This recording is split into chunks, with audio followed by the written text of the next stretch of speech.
여러분, 신앙생활을 하다 보면 열심히 신앙생활을 하다가 하나님께 큰 상처를 받는 분들을 간혹 만나게 되죠.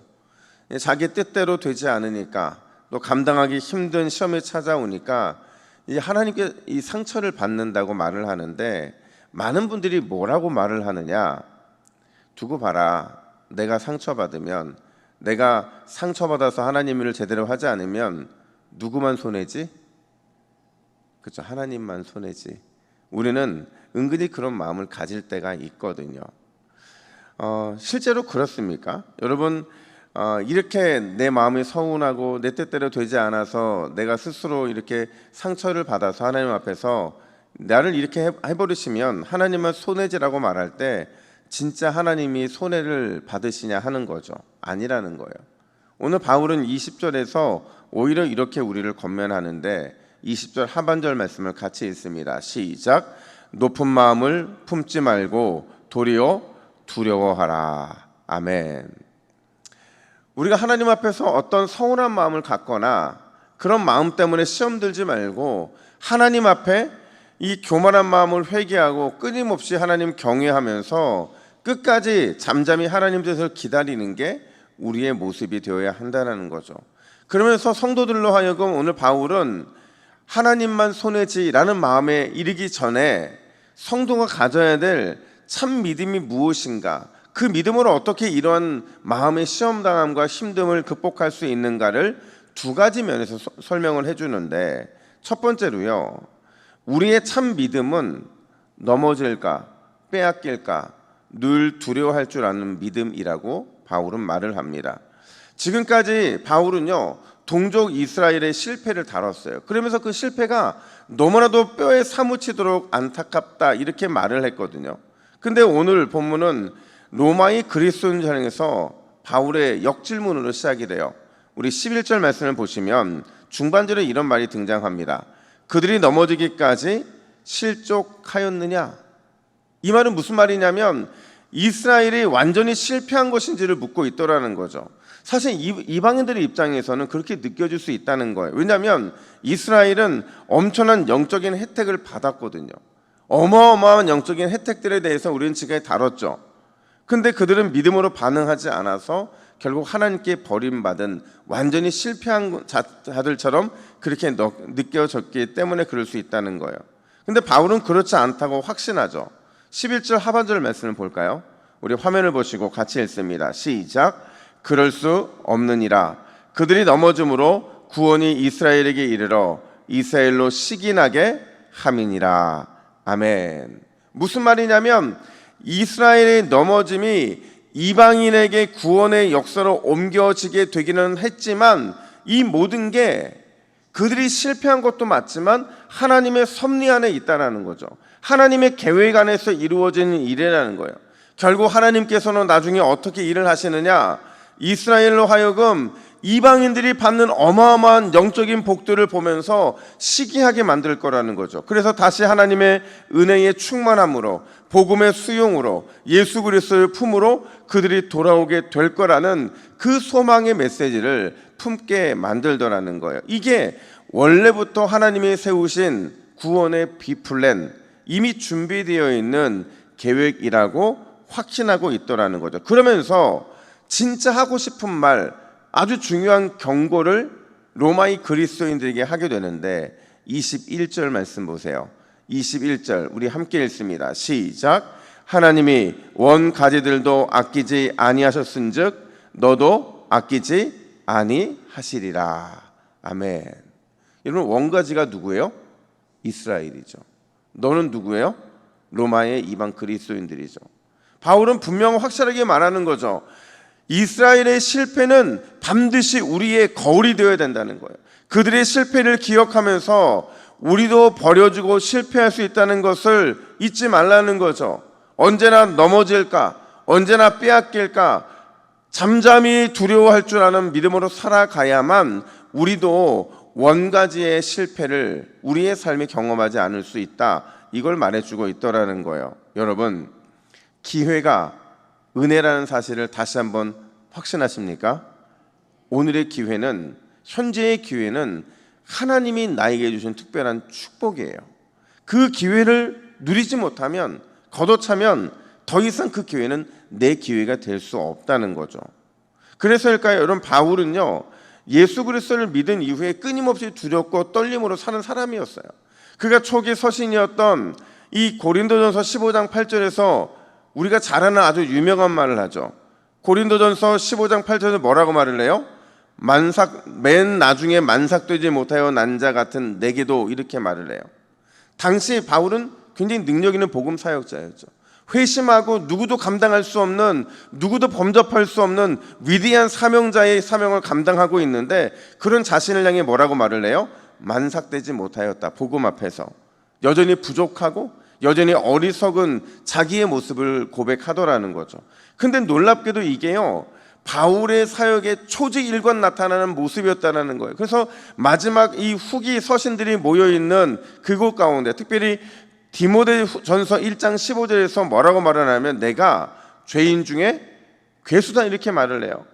이 말은 바꿔 말하면 가장 흉악한 죄인이라는 거죠. 이쯤 되면 바울이 예수님을 핍박했던 것들, 바울이 그리스도인들을 핍박하고 죽음으로 이끌었다는 것들, 이런 것도 다 잊혀질 만한 때거든요.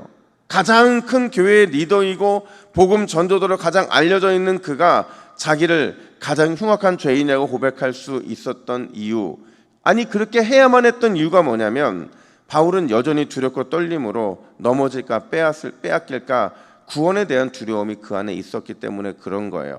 여러분, 오늘 이 새벽에 하나님 앞에서 경외함으로 두렵고 떨림으로 여러분의 구원을 이루어 가시기를 주님의 이름으로 축복합니다. 됐다 하는 순간 우리는 넘어지게 돼 있는 거예요. 이만하면 됐겠지라고 생각하는 순간 우리는 예수 닮기를 포기하는 것이기 때문에 우리의 삶은 거기에서 무너지는 겁니다. 오늘도 두렵고 떨림으로 더욱 주님의 큰 은혜를 갈망하는 귀한 믿음의 새벽 기도자들 되시기를 주님의 이름으로 축복합니다. 뿐만 아니라 두 번째로, 믿음 안에서 새로운 기회는 언제든지 열린다는 사실을 우리는 기대해야 돼요. 22절 말씀을 같이 한번 읽어볼까요? 22절입니다. 시작. 그러므로 하나님의 인자하심과 준엄하심을 보라. 넘어지는 자들에게는 준엄하심이 있으니 너희가 만일 하나님의 인자하심에 머물러 있으면 그 인자가 너희에게 있으리라. 아멘. 바울은 두 가지 하나님의 성품을 말하죠. 인자하심과 준엄하심. 여기서 인자하심이라는 것은 하나님의 사랑이죠. 하나님의 선함이죠. 하나님의 친절함이죠.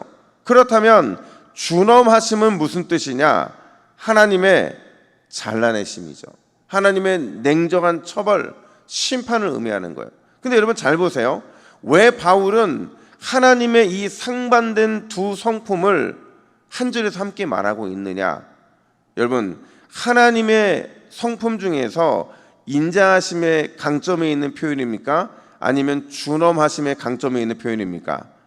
항상 하나님의 인자하심, 사랑과 준엄하심, 심판이 같이 언급이 되면요, 하나님이 하나님의 백성들에게는 뭘 강조하고 있는 거예요? 하나님의 인자하심을 강조하고 있는 거죠. 여전히 하나님의 은혜와 하나님의 사랑이, 하나님의 인자하심이 우리 삶에 있으니 그것을 디딤돌 삼아서 새로운 은혜의 기회가 열렸음을 믿고 그걸 선택하기를 힘쓰라, 그 얘기를 하고 있다는 거죠. 여러분, 우리 인생의 가장 큰 좌절, 우리 인생의 가장 큰 절망이 어디 있는 줄 아세요? 우리는 내가 지금 넘어지고 내가 지금 실패하면 그게 우리 인생의 가장 큰 좌절 같고 절망 같지만 아니라는 거예요. 우리 인생의 가장 큰 절망과 가장 큰 이 좌절은 넘어진 이후, 실패한 이후 내 안에 찾아온 패배감에 있는 거죠. 마치 이제는 기회가 없는 것처럼, 이제는 돌아갈 은혜가 없는 것처럼 우리가 그렇게 생각하기 때문에 우리 인생은 절망하고 가장 큰 좌절을 느끼게 되는 거죠. 근데 오늘 바울은 우리에게 분명하고 확실하게 말하죠. 믿음 안에서, 믿음에 의해서 하나님의 인자하심, 그 기회는 열려 있다. 믿음으로 그 기회를 잡으면 좌절이 일어섬이 되고 절망이 소망으로 변하게 될 것이다. 여러분, 오늘 우리가 기도할 수 있음이 새로운 기회인 줄 믿으시기를 축복합니다. 오늘 우리가 하나님의 이름을 부르면 우리의 모든 인생의 좌절은 일어섬이 되고 우리 인생의 모든 절망은 소망으로 변하게 될 줄로 믿습니다. 왜 그러냐? 23절 하반절, 이는 그들을 접보시실 능력이 누구에게 있음이라? 하나님께 있음이라. 여러분, 이 사실을 믿으시고 오늘 복된 주일, 주의 은혜 안에서 하나님의 인자하심을 더욱 갈망하시기를 예수님의 이름으로 축복합니다. 우리 화면을 보시고 우리 같이 기도의 제목을 같이 읽습니다. 시작. 주여, 두렵고 떨림으로 매일의 구원을 이루게 하옵소서. 믿음 안에서 새로운 기회를 바라보며 오늘도 소망의 주님을 갈망하게 하옵소서. 아멘. 함께 기도하겠습니다. 하나님 아버지, 오늘도 두렵고 떨림으로 나의 구원을 이루어 나가게 하여 주시옵소서. 여기가 좋사오니 머물러 있는 인생이 아니라 저 높은 곳을 향하여, 은혜를 향하여, 믿음을 향하여 한 걸음 한 걸음은 더욱 달려나가는 우리 동북의 모든 믿음의 새벽 기도자들이 되어서 오늘도 믿음 안에서 새로운 기회를 넘치게 해주시는 주님을 갈망하고 경험할 수 있도록 인도하여 주시옵소서. 하나님께서는 접붙이실 능력 우리에게도 베풀어 주실 줄로 믿습니다. 어떠한 형편, 어떠한 상황이든지 접붙이실 능력의 은혜를 바라보며 오늘도 소망의 주님 안에서 승리케 하여 주시옵소서. 감사드리며 예수님의 이름으로 기도하옵나이다. 아멘. 이 시간 기도하실 때에 받은 말씀을 놓고 기도하시고 오늘 주일 예배를 위해 기도합시다. 오늘 올려드린 예배에 영과 진리로 충만하게 임재하여 주시고 말씀이 선포되는 이 강단과 또 우리 교육자들이 말씀 들고 설 때에 맑은 영성과 성령의 충만함을 허락하여 주시옵소서. 온 성도가 말씀을 듣고 아멘으로 순종하게 하시고 예배를 섬기는 봉사자들, 교사들에게 은혜 사모하는 마음을 더하여 주시옵소서. 특별히 이제 이번 주 월요일부터 우리 마지막 영어 성경 캠프가 진행이 되는데 끝까지 하나님의 은혜가 임하게 하여 주시고 끝까지 안전하게 하여 주셔서 은혜로 시작한 이번 여름 사역들이 은혜로 잘 마무리되고 영적인 디딤돌을 통하여 우리 미래 세대가 점프하는 영적인 점프를 누리는 귀한 역사가 있게 해달라고 이 시간 주님의 이름 간절히 부르고 함께 통성으로 기도합니다. 주여, 하나님 아버지, 은혜와 사랑을 감사합니다. 오늘도 소망의 주님을 붙잡고 소망의 은혜 앞에 믿음으로